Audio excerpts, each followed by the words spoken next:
Salam sejahtera pemirsa, berjumpa kembali di dalam pembahasan buku Bugar Selamanya. Dan pada hari ini kita sudah memasuki halaman yang ke-362 dengan judul Kebohongan-kebohongan dan mereka yang mempercayai itu. Ayat inti kita pada hari ini terdapat dalam Amsal 12 ayat yang ke-22.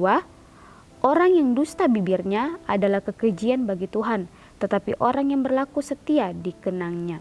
Kita masuk dalam inti pembacanya. Hawa mempercayai kebohongan iblis. Kalau kamu makan ini, kamu tidak akan mati. Tetapi itu tidak menyelamatkannya dari hukum atas dosanya. Hawa menyalahkan ular karena tidak mengatakan yang sebenarnya. Tetapi apakah kekacauan Hawa benar-benar salah si ular? Hanya karena kita tertipu dan tergiur dengan kebohongan, entah itu dengan skema untuk menjadi kaya atau tren makanan terbaru, itu tidak berarti kita tidak akan menderita konsekuensi kehilangan uang atau membahayakan kesehatan kita. Itu sebabnya kita harus menggunakan pikiran kita dan mencari fakta yang sebenarnya, gantinya mempercayai semua yang diberitahukan kepada kita. Dalam Amsal 22 ayat yang ketiga ada peringatan ini. Kalau orang bijak melihat malapetaka, bersembunyilah ia. Tetapi orang yang tak berpengalaman itu bodoh, bebal, atau lambat secara intelektual. Tidak ada dari kita ingin menjadi tak berpengalaman.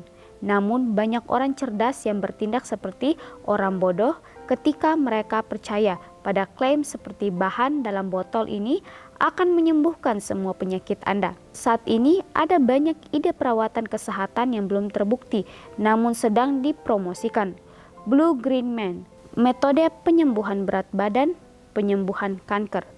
Ada klaim yang menyatakan bahwa semua manfaat dari sayur-sayuran dan buah-buahan dapat diperoleh dalam beberapa pil, tetapi itu tidak benar. Tidak ada yang bisa menggantikan tempat pola makan asli dari Tuhan untuk keseimbangan yang baik antara buah-buahan dan sayur-sayuran segar, biji-bijian dan kacang-kacangan. Mengapa kita diberitahu setengah kebenaran tentang banyak pengobatan kesehatan? Karena itu menghasilkan uang. Inilah alasan terbesar mengapa perdukunan modern ada. Sedikit ketidakjujuran bisa membuat seseorang menjadi jutawan. Ya baik, penjelasan pada malam hari ini sungguh sangat luar biasa mengingatkan kita kembali bahwa biarlah kita mau pandai untuk menjaga akan kesehatan diri kita. Ya tadi diberikan ilustrasi bagaimana kejatuhan daripada Adam dan Hawa. Dikatakan Hawa dia memberikan kepercayaannya untuk dibohongi oleh si iblis. Dikatakan bahwa iblis ini merayu Hawa dengan kata-kata. Katanya, kalau kamu makan ini, kamu tidak akan mati. Ya memang benar Hawa tidak mati secara fisik, tetapi bagaimana kerohanian daripada Adam dan Hawa ikut mati. Dan dikatakan, tetapi itu menyelamatkannya dari hukum atas dosanya. Hawa menyalahkan ular dan dikatakan, tetapi apakah kekacauan Hawa benar-benar salah si ular? Ya, inilah pertanyaan kepada pribadi lepas pribadi. Ya, ini memberikan gambaran kepada kita. Tuhan memberikan kita semua pilihan. Tergantung kita umat manusia. Apakah kita pandai-pandai untuk dapat mengelola akan kepercayaan yang sudah Tuhan berikan kepada kita masing-masing. Ya seperti halnya dengan menjaga akan tubuh kita.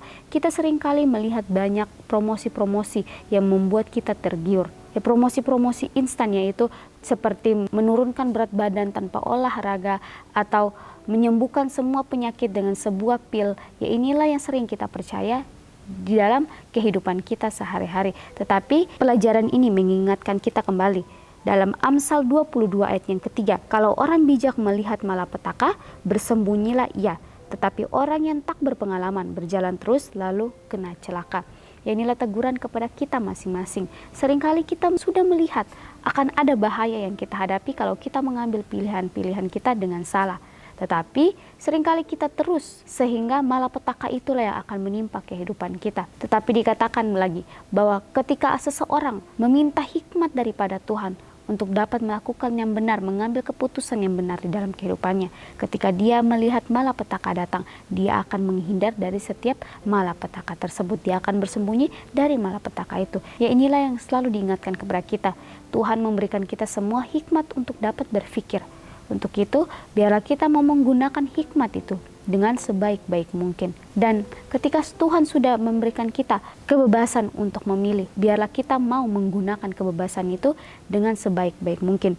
Bahkan dilanjutkan di sini bahwa mengapa kita diberitahu setengah kebenaran tentang banyak pengobatan kesehatan? Karena itu menghasilkan uang. Inilah alasan terbesar mengapa perdukunan modern ada. Sedikit ketidakjujuran bisa membuat seseorang menjadi jutawan. Ya, inilah pelajaran yang menegur kita bahwa biarlah kita mau jadi orang-orang yang jujur di hadapan Tuhan, menjadi orang-orang yang takut akan Tuhan. Janganlah kita menggunakan hikmat yang sudah Tuhan berikan kepada kita untuk dapat membohongi akan sesama kita atau bahkan dapat membohongi akan Tuhan kita sendiri. Dan dilanjutkan di sini, mengapa kita percaya? Karena janji bahwa kita akan mendapatkan hasil yang baik dengan cepat tanpa usaha apapun. Ya, inilah tawaran-tawaran yang seringkali dunia berikan kepada kita umat manusia. Dunia menawarkan banyak hal yang membuat kita tergiur sehingga kita jatuh ke dalam dosa. Di mana dikatakan dunia menawarkan kekayaan yang sangat luar biasa sehingga kita melupakan akan Tuhan kita. Banyak pelajaran yang sudah kita lihat di dunia ini. Bagaimana orang tergiur dengan kekayaan di dunia ini. Orang tergila-gila dengan kekayaan-kekayaan yang dunia tawarkan. Sehingga itu yang membuat mereka mungkin sakit karena terlalu mengejar akan kekayaan. Mereka terlalu mengejar akan tawaran-tawaran yang dunia berikan. Sehingga itulah yang membuat kesehatan mereka terganggu. Dan bahkan dikatakan di sini bahwa sama halnya dengan banyak orang yang terjerumus ke dalam skema cepat kaya yang tidak memerlukan usaha apapun. Begitu juga dengan orang-orang yang terjerumus ke dalam skema menjadi kurus yang tidak membatasi asupan kalori atau memerlukan olahraga. Inilah contoh kepada pribadi lepas pribadi. Seringkali kita juga tergiur untuk melihat tawaran-tawaran yang dunia berikan kepada kita tanpa ada usaha dari diri kita sendiri. Ketika kita ingin mendapatkan sesuatu, kita harus berusaha dengan sekuat mungkin. Ya, seperti ketika kita mengalami obesitas, kita ingin menurunkan berat badan, harus ada tindakan yang kita lakukan. Kita harus konsisten untuk menjagakan pola makan kita, bahkan juga menjagakan waktu untuk olahraga kita. Karena ketika kita konsisten untuk melakukan itu, kita akan mendapatkan atau menikmati hasil dari setiap jerih payah yang kita sudah lakukan dengan sungguh-sungguh. Tetapi seringkali dunia tawarkan itu atau yang iblis tawarkan itu semuanya adalah instan. Seringkali iblis menawarkan bahwa ketika kita melakukan suatu kesalahan itu, kita tidak akan mengalami kematian atau kita tidak akan mengalami suatu malapetaka. Tetapi tanpa kita sadari, pilihan-pilihan itulah yang akan mendatangkan suatu konsekuensi di dalam kehidupan kita. Ya, Tuhan memang Maha Pengampun, Tuhan Maha Adil. Tuhan menyayangi akan kita umat manusia, tetapi kembali lagi, setiap pilihan ada di tangan kita masing-masing. Tuhan memberikan kita kuasa untuk dapat memilih mana yang baik dan mana yang benar. Tergantung kita umat manusia. Ketika kita sudah tahu itu benar, biarlah kita mau melakukan itu. Tetapi ketika kita tahu itu salah, biarlah kita dapat menghindar dari semuanya itu. Jangan seperti orang bebal atau orang yang tidak berhikmat, di mana ketika dia melihat akan malapetaka itu, dia terus mendekati akan malapetaka itu, sehingga konsekuensilah yang harus dia terima dari setiap perbuatannya atau pilihan-pilihannya. Dan dilanjutkan di sini bahwa misalnya saja kebohongan bahwa Anda bisa menurunkan berat badan dengan memasukkan balon ke dalam perut Anda, sehingga perut Anda merasa penuh sepanjang waktu dan tidak bisa makan. Harga untuk menjalani prosedur itu sangatlah mahal. Namun pada akhirnya diakui bahwa ketika balon itu dikeluarkan, pasien harus belajar cara makan yang benar untuk menjaga berat badan tetap rendah. Kebenarannya adalah program penurunan berat badan yang tepat membutuhkan disiplin. Banyak orang memilih melakukan perbaikan yang segera daripada mengubah pola hidup mereka. Ingatlah, pada akhirnya orang bodoh itu binasa. Ya, teguran kepada pribadi lepas pribadi. Di dalam setiap pilihan-pilihan kehidupan kita yang ingin kita ambil, biarlah kita dapat memikirkan itu dengan sebaik-baik mungkin. Apakah yang kita ambil ini sesuai dengan kehendak Tuhan atau sesuai dengan kehendak kita manusia? Jangan sampai ketika kita mengambil pilihan itu adalah pilihan dari diri kita sendiri, karena diri kita yang mau untuk memilih jalan itu. Karena ketika kita mengambil pilihan itu, kita akan menerima setiap konsekuensi atau menanggung setiap konsekuensi dari setiap pilihan-pilihan yang kita ambil. Dan dikatakan di sini bahwa Tuhan, bantulah saya untuk mencari dan mencintai kebenaran, baik untuk kesehatan fisik saya maupun kesejahteraan rohani saya. Inilah yang boleh kita doakan setiap harinya. Biarlah kita mau meminta Tuhan untuk membantu kita untuk dapat mencari dan mencintai akan kebenaran-kebenaran yang sudah Tuhan berikan dalam kehidupan kita, untuk dapat menjagakan fisik kita, untuk menjaga akan kesehatan kita, dari kesehatan fisik dan juga kesehatan rohani kita. Semuanya bisa kita jaga tergantung dari pilihan-pilihan kita sendiri.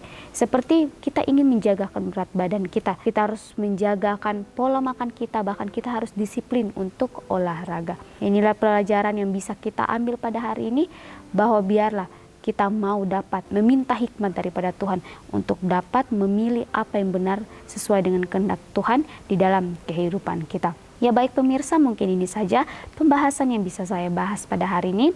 Kita akan berjumpa kembali di dalam pembahasan yang berikutnya. Salam sejahtera dan Tuhan Yesus memberkati kita semua.